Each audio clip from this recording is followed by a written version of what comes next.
au lewa tanu mai le sao na sunga ya Craig ma Ryan mai vai ngol fa lo fa toanga fa tano fa tu Craig ma Ryan nei tai au ma lo lusu. Good morning. Ofala ya tu. Malo tolong tahu ni sudah tayau. Ia tayau menwia. Ia fenga pa angal for lo mo fa toanga. Ia mai tatu ala fa salau au le 685 radio mat good morning show tayau sudah tes. Faila wasa misi sa fa fon angal tu pelel version ma va ngo tap nangal sa tama. Tu di tau menel tatu por kala milo ya. O mala sa tama tu ngatau. Ya o uma. Pian tatu tau. Una umala vela sa tu langa la walo me pena. Ai ta pisa lola sa wol me fengal bengal yang fa tau tina macam mai tia wala sa tama. Ya o se va inga fia na ya ma to yet ket ko dit fa ngol oso nya matulanga va pena ile mo vao. Ya mai la tu sa la tu tang fa ya tau mate ya tu langol masini ya le ma. Al va ingala na fi te nga pala au matu singata. Ta ilo ya peni hurola ya ton ngata. Tu singa wata tangata fa ngata ko long head trimmer o le head trimmer. Ni alfa nganga fo la au vile ma kolori e. E to so e ki pila au pala sinunga au wala. Fa nga ya ta to bu chipanga tongi tonu la au. Ai sa fa outcome le me open widi. Vai le macam ofi. Ia ole ana wata una tatu masini fa fa ngofio taimi. Le mitu tang twenga renga. Benefiti lava o eto no for profiti yo au. O se fer kupe. Se fer tu. Wala alu tu petele tu tongi tang twenga renga fa ngal masini ri se fa ngal masini ri se tupi. Na o lava ia marfonga umi mana yalo. Fa lava la o epis ni silem se pala tu pa wala mea. Ia la isene le pisinisi. Ia matulanga tato vaila au. Sa ia tulanga voilea tolanga tau ofisilingia ia le afiel se fo malolo ina matele ole pala ma vaenga pena. Au tau ni o mau e au tala ia vaenga uma au wale no sirfia so tato tunu momo ele afiel pala. Lona lua ele afiel se in e ia lava vaila au lava ia tine ia in seti. Tine ia manu fa la fua. Ai le fa pio le vaila au le fanga le vau. Ole atini in sekire fa le pala wal si tele ole alin sekire fa le pala. Na ole anu fe lava.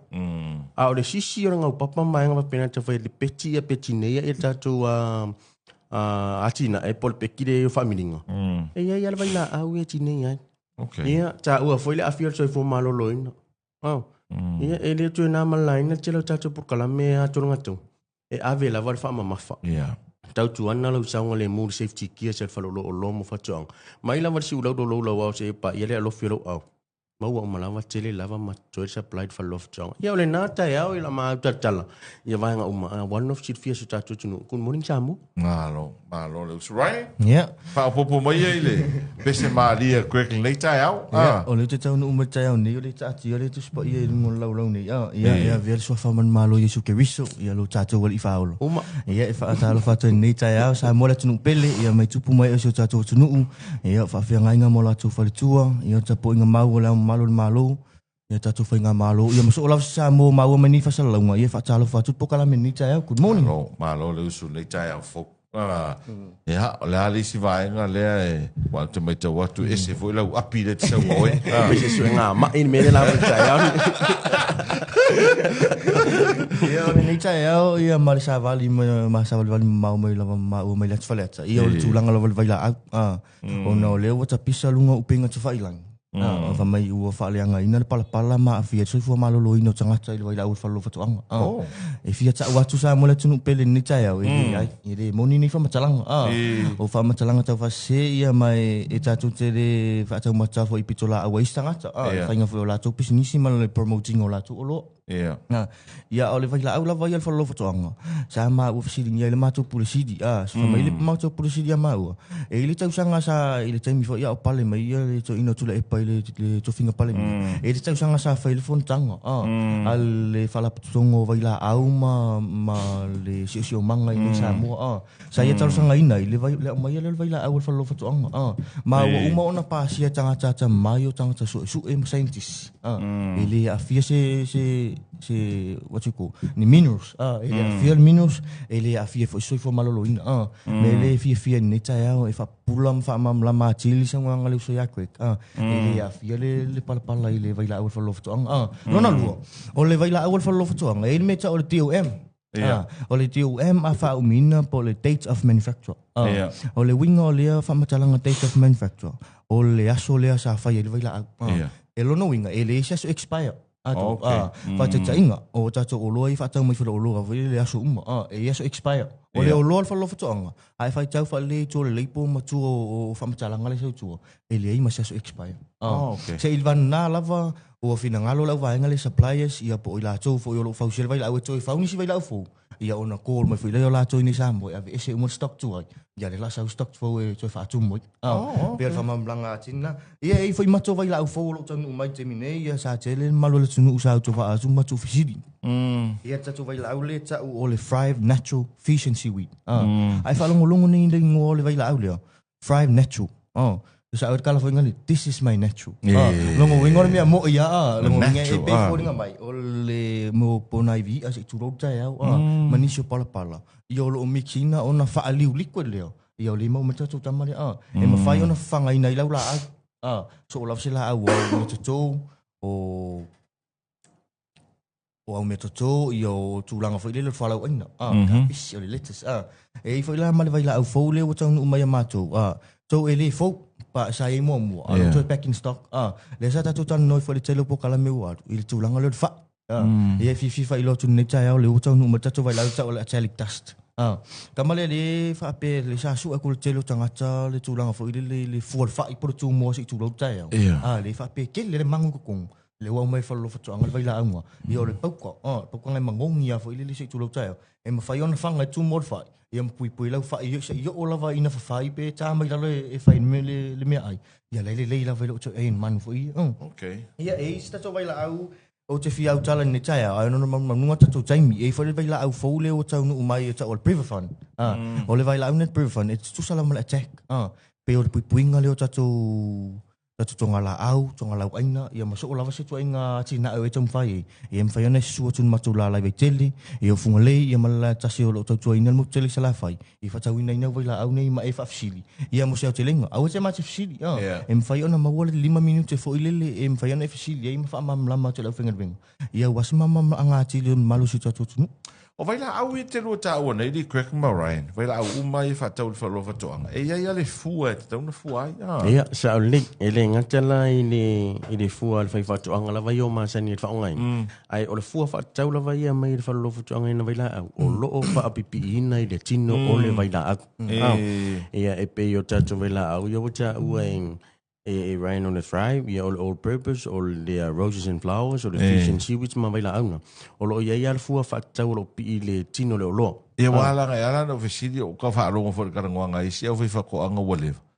Ai wha matala ila vaenga le o over whao ngā le vai la au ili parapala. Ai wha pia.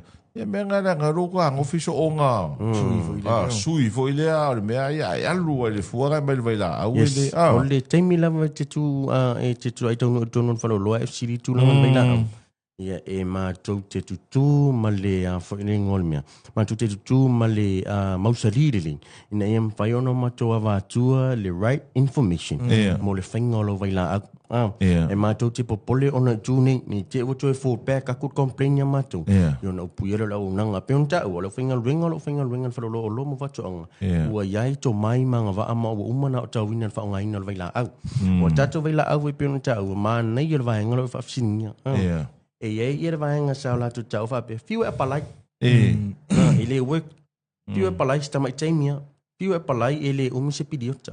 Ai le yang. A sa alo apply na vai la au.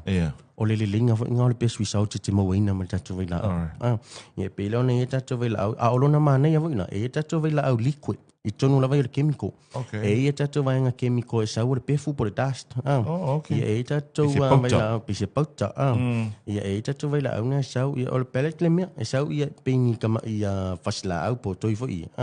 E sau le tonu tatu pe papo o apa pe yo falling on fertilizer. Ia o lona le linga e mātou te whaamata tala le lona taimi ala ngā tau ma lona whaonga ina ala ngā tau I le season ne tātou te ina ia awane ia awhia lau ati na e malau la whamanu alo o iai. Alright. Maanga ia. So e iei whai atangata e a fo e o iei ala tau ma whau e whaonga vai la au. Ai ei foi a tangata e pei e wha o ngā e la tau le malosi le men pawa foi le whai e la tau ngā ruenga e wha o ngai la tūsi e au kou. Ia, o le tere o tūsi lai, mo wha o ngai na le men pawa peo ne ta ua. Ia, o le vai la au la vai e mo le timni e tene ni tatu wha o ngai na foi le lau whai whatonga o se back up foi le pea wha pea vai le men pawa. Ia. Ia, au tatu wa aini, ia, ua tele na sefen men pawa. Ia, au wha o ngā ona tūlanga le uti o tangata tu hona i tatu aia po e au sangi a inga. Ia, peilau vaenga nai mātou te tuna atu. Ia, e o rua lava mea. Whaonga ina na menpawa. Ia, man whaonga ina o loa whaona pōning. Ni mwhauna li miti tangata wenga luenga. Se whelau te spolo fiti mo le best harvest. E te mawaina le te mi lava le i o lava lima. Ok. Kako a foi. Kako masingi foi da kui aba. Koe fia masingi da koe. So e tasin masin. Ia. Au o mawa e vai le folo le o loa tonu ngā tau o le te mina whata i ta i le masin. Ia. E o le palasi mai o hawk mai lunga. O nā ua iai le te tonunga ma mori mauona. O le matua malu lava le awa iau no. Te le foi le sefe o nai tangata whai aba. Masini ia. E peo le tūlanga fo i le ilo le taimi le whaatau. E pe wha aku lava le stangata se tūlo watai au i le tau. Ai o le se furu tausanga, se furu lima tausanga i le lumana. E ono toa tai tonu i le o whaatolo wina. Sa ko inga tatapo atu au. Ai vestale i le kuranga le au ke roa e whainga mo fie fo i mo le anga i lumanga. Ia wao le kau maa ua fo. Alu ka kamarang masing. Ava pera ko fia le au whai ava la kongu. E ma whainga haya. Koe mau e alang kupi. Koe whaftai mea sko inga tole fua wa ai. Wa o ia ne tā mua mura whatau ina masini tonu whalo loa mo whatoang. Mana ia. Ia whatase e la mata maa li im whai pule li tu malo le o sāmata. Le fio anga le o sāmata. Nau lato mon mawina. Wao lato whame tu i mai nei afu lato ava. Ok. Awa lato mon mawina. Mole o tu e saure mea. Awa koutulu maala kou ia. Ia awa atu a inga mlato ai atu inga ava. Mana ia. Fuala o iai. E tai luas furu toris furu le aru tangata tu atasi male ngau le avale inu le wali ia ki. La wo no fo umat profiti. Mo fo umat benefiti. Ia talia te mi sauri le ia fa tau sau ava bacha la futala. Ia wo to ise no fu male ngau le avasto ina masing tu. O le tele o tangata so vai. O vol ma tonu. E pe wo li fa le ava. Ai no turanga fo le le sa tio wa fo o le kalo ele. Wa fiu vo ina tangata e pe ala o te le o li fare ava o ka ko mo ma winga fo le au fai ava le nge moni ale rua ko ru hai la ko ai ma le na alua ko mo for venture ai tu mo mai mo TV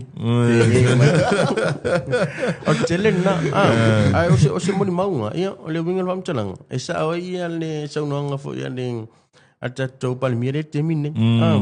O le manuia leo tātou lima. Yes.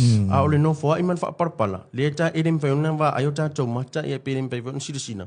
E le manuia lai no fona i o tātou lau whanua. Se whera te mire o i au kau apu mana au kau mut. Ai o mai lai pingi ngol ava. A kula kala e le pine wha manuia ngā tātou te maua ma le tupe maua. O le a tātou. Ma le pingi ngei whait kaunteina malafo. Ma keki makiriva. Waki lea al sharing. Ya wai fai ai la tu o le pe wa a vere a vai fa. Ya, sa o le e per tu langa ma na yo le mia. El ma ngai foi ai ke le au fai ava. E ai le foi le malo i le fai ngo marketing e a vai fa fu. Wa le mo mia me foi le fai ku ungi sa mo le anga. Ya wala ka ke le a vale ngi pe o le kiri vai fa lo lo. Yes. Au tamo ma fa fo tato tu no la fa so.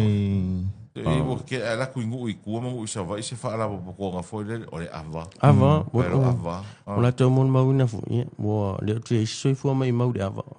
E pa wale me dai ai o penga. Penga. Awore ko e o lona mana ia awore o ngar kamale o. E nga fa u. Wale o ngar kamale o pia maroa. O ngar kamanga si tulo na matare le nunga fa mai. Si tulo. Ai o mai. Calculo moi. Tu não Pego leva ngai ava le. Leva carima. E pe fa que é susu ava. Ai foi ia i tanga te pe fa ngale ava sa mo pe a o ina fa ni ngaru nga mafa. Moni. Ora la to mau e mana ia ona la sau le afu. Ara masini na le mau fa lo to anga.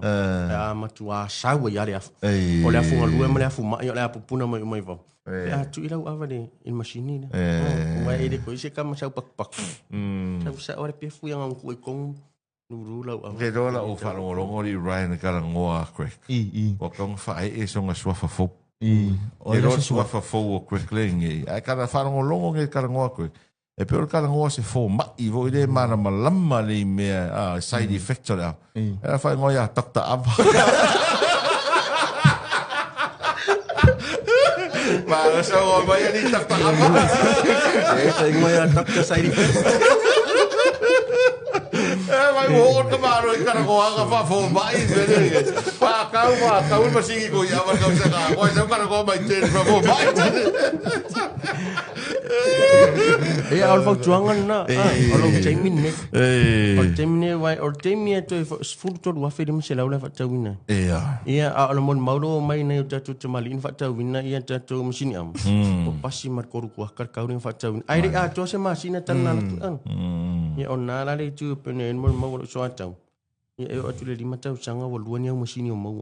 Tolun yang mesin yang to okam fa ila ia le fa lo chong. Ya wala wa tina etu af. Malo, five time. Why is flying Ryan from on morning? Yeah, if in the child to find a favor. Telling you, Mano, no, you touch all. To the Tom Lava, we are a Savali Valley, the Lua container, or the Mefang, Talavan, my. I'm not too long for Italy, Oliver, but I left for love to Angamal by my mouth. It's a way too long for Italy, all Uchi Sapalai, my fafu.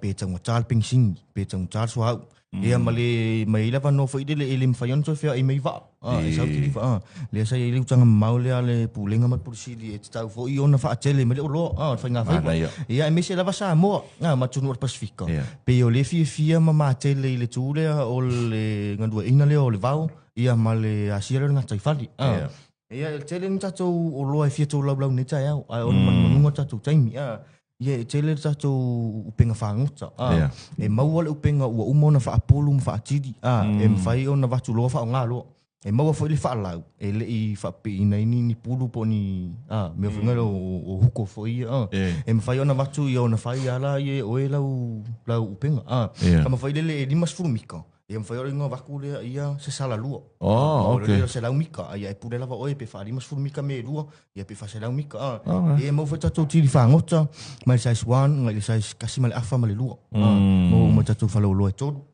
e o tulango tato mata fa ngota se vai fa ngota e o tato snakos ia maso lava se vai nga tulango sa piki kama foi le mfai ona fa mau lava lau afa ia mai ku ngole ngot ka ringalu i mungu ia po fe lava se vaenga ia mai tung afa ia mo foi se me ai le fiafi o to tele tangata so la mai kau i mungu so le fangota so fiafi o i o po pe le mo wolonga tatu pokalami tung ta ele ngata i le tatu pokalami ia mo foi le me foi le ka milo ko le fiafi foi le lo nga kala la nga mai e kasi lava ka ia ma ngai foi le e ona le tau tulang vele tung tari e lo to na ma sala ina me tai yo u so le aru ngai ngot ka wori ari ku mau war su dua ia ka wi o tau foi nga fa fu fu ngal ma lo la vai ka ka wi ya ma wala la wo o fe ke ro ka mo se wi Yo tulang na ava opina uta uat pokalami usul ava pe te alu mala o fe ai monia u sulu em fa yona sa fa tau si pe fa pe nga e mau le lo fa ia e di fa pe o na tangati o fa ngota o fe e di fa pe o me fa tau yo me ai la wala uli ya me ai si lo mtu am sto ino lo ta pa ia o tulang ava ile tu fa ia fo i tulang o ta tu ma tau o si lo fa ngota ia o ta tu nai fi fa ngota ia mo Mari tulang mun mulir pai. Ato if you mention in pele tulang al pai ya no tele of you angai ta tela tula vai mi fa sa ko i. Ya ta to tele o mai lo po la to nga pa lai fai. Al pa le fa ta mo fa lo fa to anga. O le pa sa o la vai fai pai. Okay. Ya if you fai lo tu ni ta ya mo so o la va se ta to no uma fio anga ia mo so tina ma ta yo fa long man ni ta fa pe le ta si la fia e le o se pa ya sa o le fai pa ya to fa sa to nu. Su mai lo follow foto fa tau sa o tole pa ia fa tau sa o tole pa pa sa o la vai mori Pamape 1 feet le la po o tai mani voi e em fa yon fa sa winga ya so la se fa sa fa suo pongi so la se e ya ole pa ya la se ya do o tamel follow fa tonga e em fa yon fa ina ya pa ya ma soni fo i tu no ma fi anga se ta tu mana ya malo fa tai te ya ya se va ngana i se va nga Craig ma Ryan nei tai ha o te va nga le o pa ye e o famana tu matani na vai tatu te mi talam tatu la o tala ine tatu atunu ne viteng o sale longa lima tatu tasiono o funga le lolo limon fitu ia malala au tu vetele o le lolo limon valu pole lua o lima testasi pe ale o la lise tatu numero if so tai toi Samoa Agriculture Stock Company Limited tatu Facebook page o le ala vale fesidi se o lolo emna mi soson fesidi ma tu te le mumuso tali fesidi yo ma tu te fi na lava e o fotu ia lau nanga le company nem fai ona adualu mala wa China e so se vai ngolo e mena o mi e fa sidi ia ai me ati ma woni vai ma ua ma fonga e poso ma o fa tau va fu e fai ma le company por sidi mal mal pulenga e fa te trade vai so tu nai ono finga fa tau mo le sa tama ai me ati ma woni fa mania tu na finga mo le tama tai e fa te trade fo e lo fonga ia matata ofisa mani ona o le nea manu wha arum whai ona o atu so sewing i tuar koropi ia tātou wha talangoa ua i longa i fōi ia su tātou whalo loe tonu su tātou tunu le ngā te samoneng a wātunu mau ia whaftai ia wāolo o iei monu mau walo tātou porkalami mo tele fo ia tātou wha tau toronga tau ona tātou porkalami ia mone tuari whaftai whare au wau nei vai ngor tai au manu tele lava singa umalava su tātou tunu pele Samoa tau whasai fua Malo whaftai o sui o le whalo lo whatuanga pe on sila mai mo mai le tātou tunu o le vai ngor le tai au so ngā Craig Ryan a fai na misi a te oini si vai ngol tana bukalame ia a siasi le whalolo whaatoanga e le ngato sale longo funga leima vai tele ia pe te a sia foi lungo le nato Facebook page te mo mai le tele o whaamtalanga e whaatau i nisi au nanga manisi o lolo whaatauina le whalolo whaatoanga